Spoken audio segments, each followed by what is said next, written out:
So, nandito tayo ulit sa Clark International Speedway kung saan ginaganap ang first leg ng Rama 9 Elite, ang most anticipated drag diesel race dito sa Pilipinas, kung saan makikita natin ang pinakamambibilis, pinakamatutunan, pinakamalakas na drag diesel sa Pilipinas. So ngayon, ina-expect natin na mas magiging maganda to kasi mas maraming lumakas at magiging mas exciting kasi nga lahat sila all out na. Katulad ng nangyayari sa likod natin. So samahan nyo ako at sabay-sabay natin tingnan, panoorin ang mga nagaganap sa Rama 9 Elite.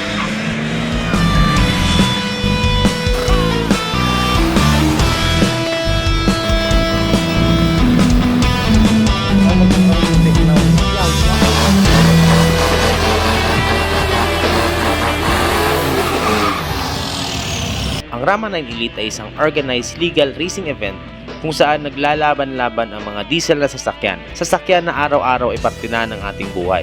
Pangarap itong mapanood at mapuntahan ng mga drag diesel racing enthusiast dahil sa nakakabilib na bilis ng mga diesel na sasakyan ay nakala nating imposible. Nakakamangha rin ang proseso sa pagbuo ng isang drag diesel race car.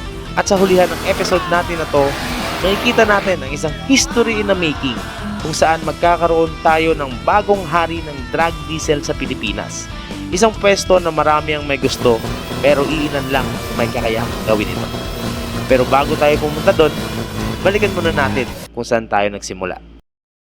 Yo, what's up? Time check, it's 10:30 ng gabi at nandito kami ngayon sa Tondo, Manila para sa Rama 9 Elite. So bukas na yung laro. So dito kami sa Tondo kasi nga dinaanan natin yung yung sasakyan ng tropa natin kay Fatboy's Garage kasi ito yung maglalaro sa Rama bukas.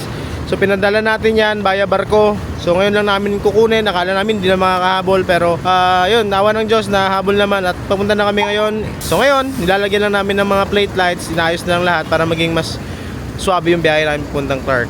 Gusto kong i-shoutout pala kay Boss Ray Ray ng Carbon Outlet sa pagpapahiram sa atin ng kanyang napakapoging Super Grandia. Ito yung gagamitin natin for the whole Rama race duration. So ito yung magiging service natin. Boss Ray Ray, sobrang thank you. Appreciated talaga. Ang biyahe namin mula Manila papuntang Clark ay nasa mahigit 2 oras pa.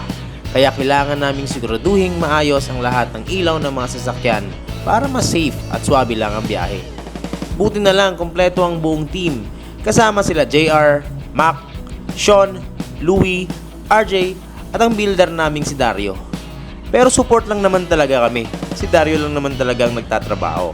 At pagkatapos na maayos ang lahat, ay sinimulan na namin ang biyahe at umagang nagpahinga. Excited lang ang lahat para sa Rama.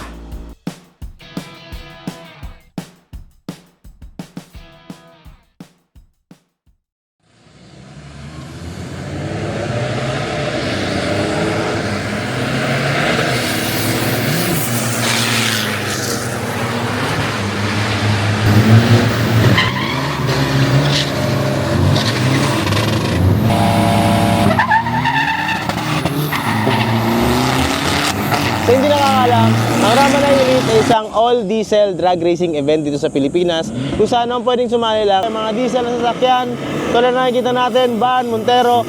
So ito, napaka-unique ng karera na to kasi nga ginaya natin to sa Thailand. Kasi nga sa Thailand, meron silang diesel talaga, yung parang diesel culture ng Thailand is napakasigla talaga. So parang ginaya natin dito sa Pilipinas at saka lumalago na rin, marami na yung lumalakas. Ayan, tulad ng mga nasa likod natin.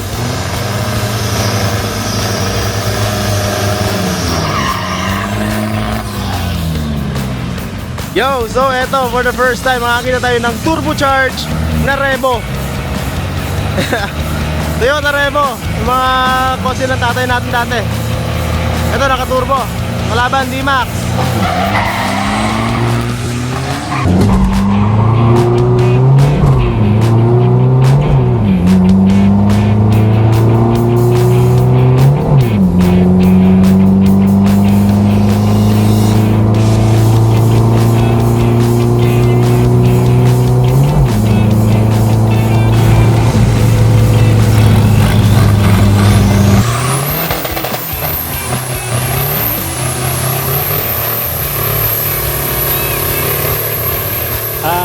Salagado of DP Remap, taga Imus, Cavite. Meron akong Hilux na 1GD 2.8 Poncan. Ayun, masaya kasi bumaba yung oras. Hanap namin na oras nakuha naman. Kanina nung una, hirap siya pumasok yung cambio kasi bago yung clutch. Buti, sumama ngayon.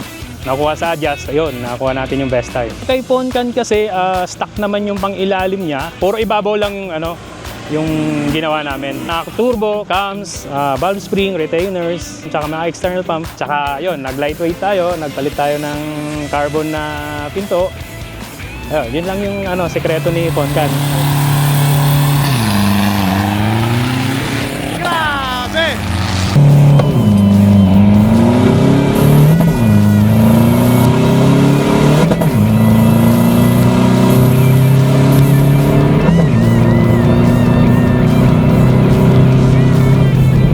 Tulin pa rin talaga ni Poncan. Boss Neil, big shoutout. Congratulations sa build. Ito naman is yung bagong build ng BRT Motorsport na 2KD. So yan, ang nagdadrive niyan si Makoy, BRT Motorsport. At saka yun naman syempre yung tropa natin na si Ralph na NSR tune din, BRT Motorsport pa rin. So yan, dalawang taga Mindanao na ito first time sasali. 2KD at saka 1KD yung kay Ralph. Yung 2KD, ang liit ng gulong sa harapan, naka mid pipe, carbon hood, carbon fenders, carbon doors, full on lightning, tapos naka big turbo yan na F55. So ito naman stock turbo na 1KD. Same tuner to ha. So 1KD stock turbo, makakatapat 2KD modified turbo.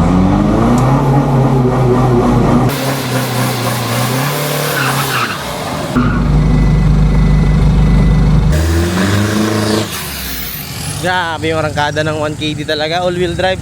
So ito, all-wheel drive. Yun naman, rear wheel drive.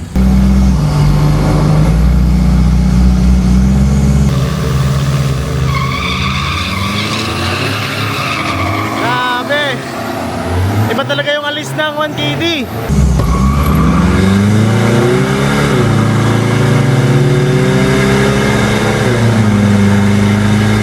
Kasi all-wheel drive, pero tingnan nyo, nauna yung 2KD.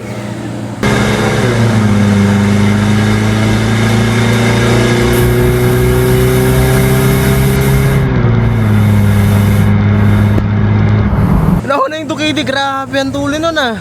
Ibang level kasi yung mga big turbo, ang lalakas na talaga.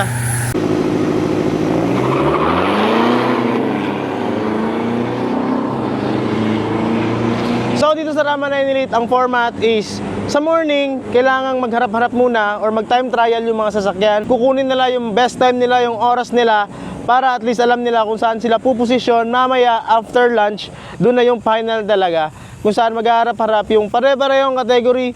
Ibig sabihin, kung pick up na stock ka, makakalaban mo pick up na stock rin. Pero ngayon kung mapapansin nyo, ang naghaharap is hindi magkakaparehang kategory. Kasi nga hindi naman importante dahil kinukuha lang nila muna yung best time nila, nagpa-practice run sila para dun sa final maging perfect na at dun nila maharap yung totoong match nila, yung mga kaparehan nilang kategory. Yun, may sumabog. Ayun, may sumabog sa Fortuner. Ayun o, puting usok. So sumabog yung turbo, hindi kaya fueling yan. Kasi makikita nyo, may puting usok na lumalabas. Saklap, yan talaga masaklap sa racing. Kasi minsan kailangan na talaga nating isagad yung performance sa sasakyan natin. And in exchange for that, meron talagang bibigay. Pero, yan nga, it's a part of the game, it's part of racing. We learn from the mistakes. Eto na yung tropa natin, Fat Boys Garage. First time niya nakatapak dito sa Clark International Speedway. First time kakarera dito sa Clark. First time rider, first time yung car. So ayan, tingnan natin. Stock turbo to na D-Max 4JJ1 na automatic transmission. So automatic to. So nangangapa pa siya kasi nga first time dito sa Clark. Nahihirapan. Yan, lumagpas. Na-warningan siya kasi lumagpas siya. Bawal kasi mag-burnout hanggang doon lang. Bawal lumagpas dito sa sensor.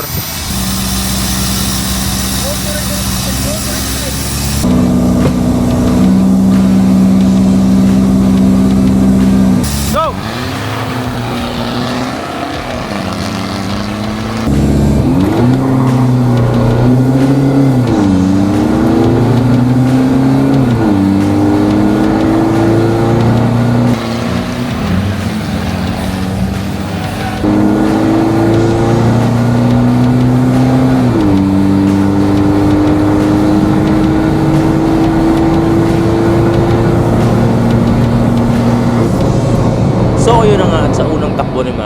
nakakuha niya naman ang unang panalo. At nakakuha rin siya ng magandang oras. Pero gaya nga ng sinasabi natin, pagdating sa racing, expect the unexpected. So ito, rescue kami kasi biglang tumirek eh. Hindi na umaandar yung sasakyan ng tropa natin. So, feeling namin sensors, may natanggal lang. First time, tapos ganito yung mga nangyayari. Ayun! Nangyari? Fuse? Relay ng fuel pump. Fuse lang, nasa relay lang ng fuel pump. Kaya, goods yan. I'm Maclauban, Fat Boys Garage. Ako rin yung tuner. Bale, first time kong lumaro, so medyo madaming aberya. Medyo hirap magpakapit. Wala talaga, walang race prep. Nagbawas pa kami ng oil dito sa Clark mismo. Sana umoras ng maganda kasi first automatic pa naman. Pero sana kahit top 10, maka-champion. Kakayanin kaya ng D-Max yung 1KD all-wheel drive tingin nyo? Let's find out.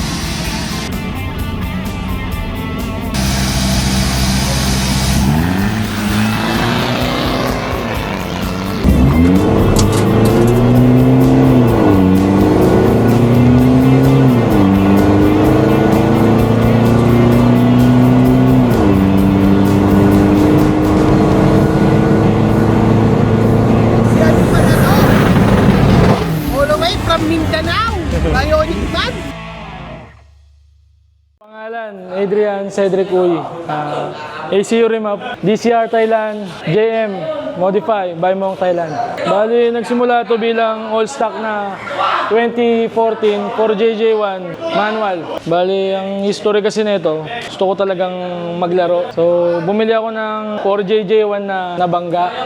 Kasi, gagawing race car eh. Yung kaibigan, si Alec, ayaw na gamitin yung sa kanya.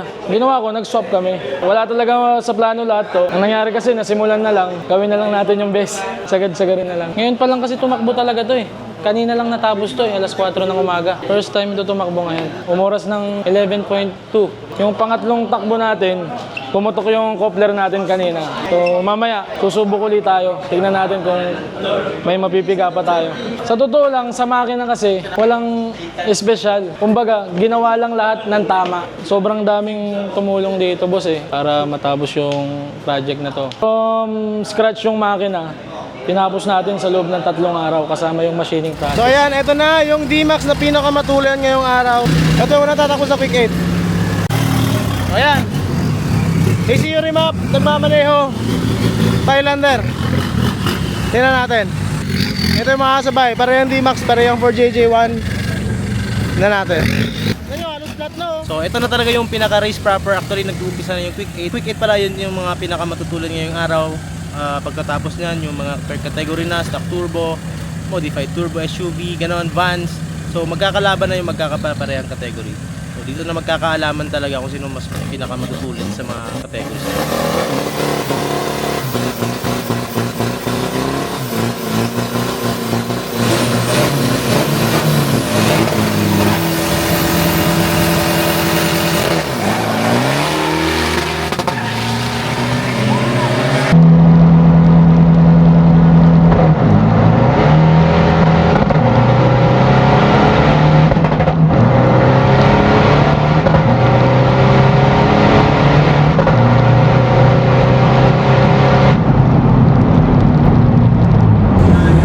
Tuli na.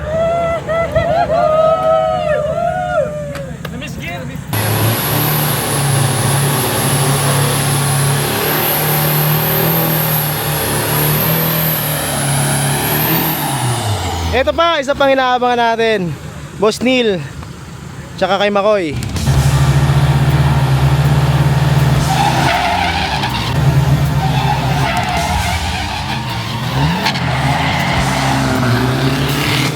Naiwan yung Hilux.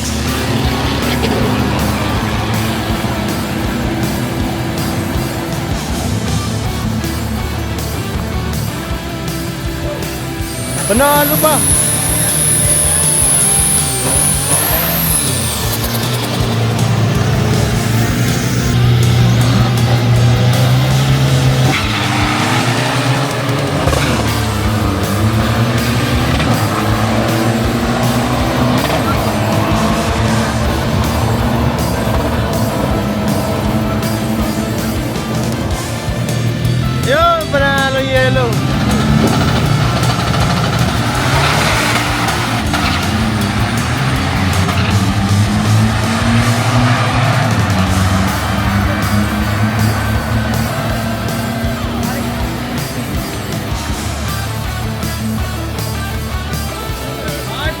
nga pala si Mohamed Bandrang, Pigya Cagayan Valley. Ang gamit ko palang pangkarera ay Toyota Hi-Ace Stock Turbo.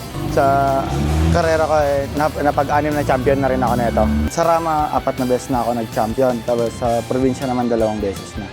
Van Stock Turbo na 3.0. Ang karga niyan ay nozzle, stroker, tsaka LSD.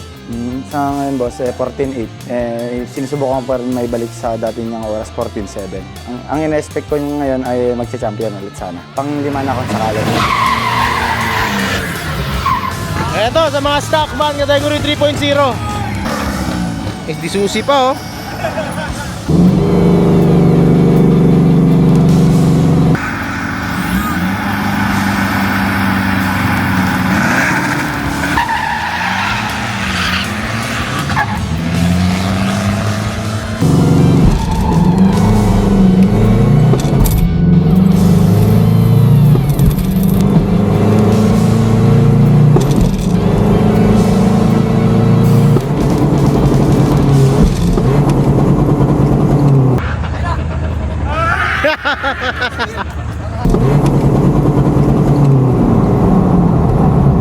Ito yung makakasabay niya. Parehang Fortuner to, pero yan yung kuya. Ito yung kapatid. So LTD Fortuner versus 3.0 1KD Fortuner. So yan, nakaisang panalo na si Ralph kanina. Yan natin kung mananalo pa rin siya dito.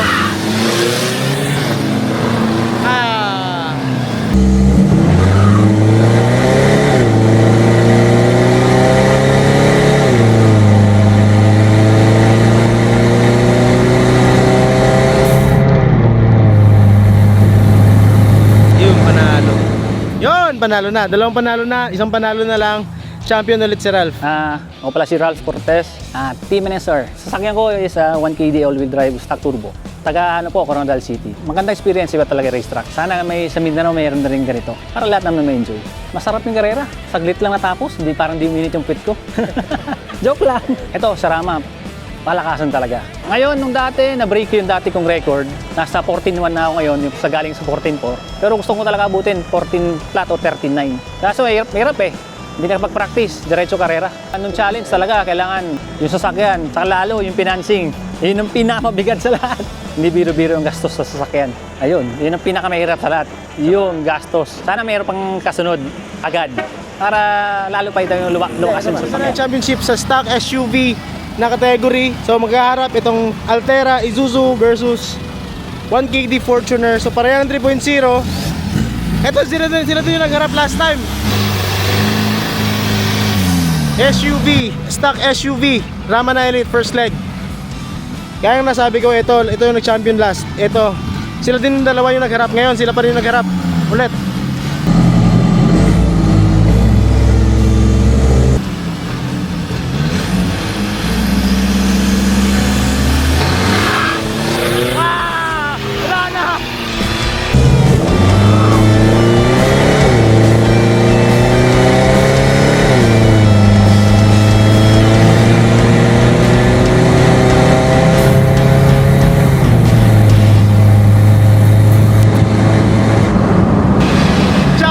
Fortuner, nagkamali yung Altera.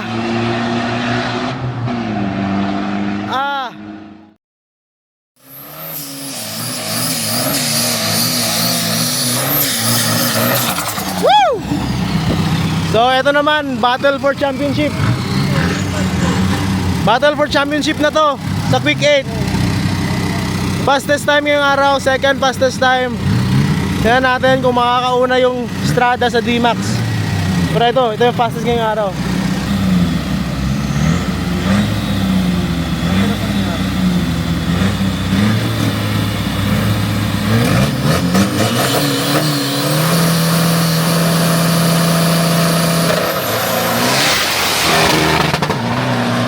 Woo!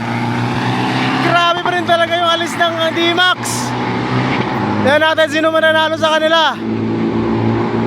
May bagong hari na ba sa drag diesel? Ayun, panalo D-Max. Grabe ah. Oh. Ano na oras mo ngayon? Ano best time natin ngayon? First time ko din drive eh. Oh. 11.3 to yung 60 foot ko. So, first time Pero ngayon, ano yung best time niya ngayon? Kasi dati 11-1 eh, ngayon 11 flat. 11 flat na. Grabe boss. Congratulations talaga sa build. One First mga time ko yan. drive. Okay lang.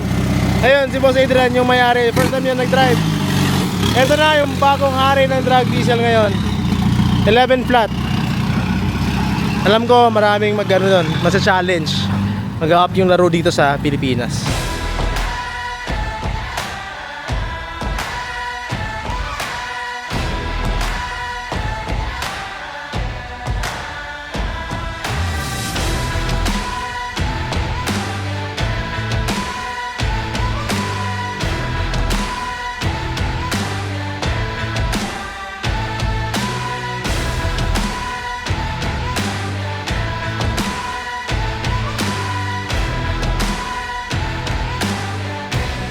So there you have it mga boss.